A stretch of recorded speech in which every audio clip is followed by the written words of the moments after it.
This is a newsletter by James Clear on August 10th, 2023, titled 321, Starting versus Finishing and the Value of Trying Differently. Part 1, 3 Ideas from me. Number 1.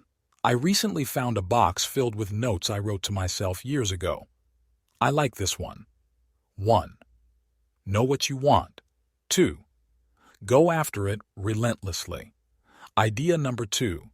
You're more likely to unlock a big leap in performance by trying differently than by trying harder. You might be able to work 10% harder, but a different approach might work 10x better. Remain focused on the core problem, but explore a new line of attack. Persistence is not just about effort, but also strategy.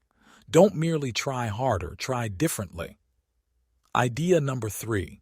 First or last. Sometimes the first move is the most important. The first set in the gym, now you're working out. The first sentence, now you're writing. The first call, now you're in the game.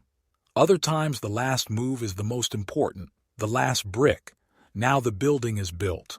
The last line of code, now the app works. The last round of revisions, now you can ship it. What do you need to focus on right now? First or last? Do you need to start or finish? Part 2. 2 quotes from others. Quote number 1. Scientist and geneticist Nikolai Vavilov on effort. Do what you can. If you can't do something you wanted to do, then you will be forgiven. But if you don't want to try to do anything, you will not be forgiven. Quote number 2. Philosopher John McMurray explains one of the dilemmas of life. In imagination, we feel sure that it would be lovely to live with a full and rich awareness of the world. But in practice, sensitiveness hurts.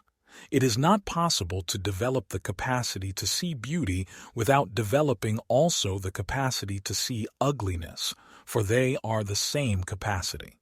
The capacity for joy is also the capacity for pain.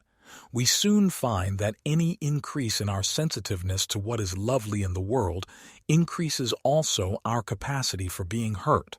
That is the dilemma in which life has placed us.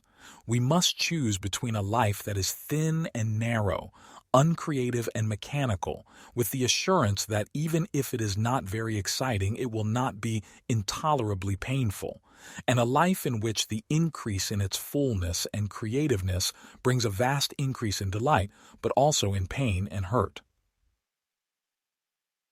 Part 3. 1 question for you. What are the current habits that are hindering your future progress? Until next week, by James Clear. Thanks for listening. Subscribe for more curated newsletters and articles packed with value.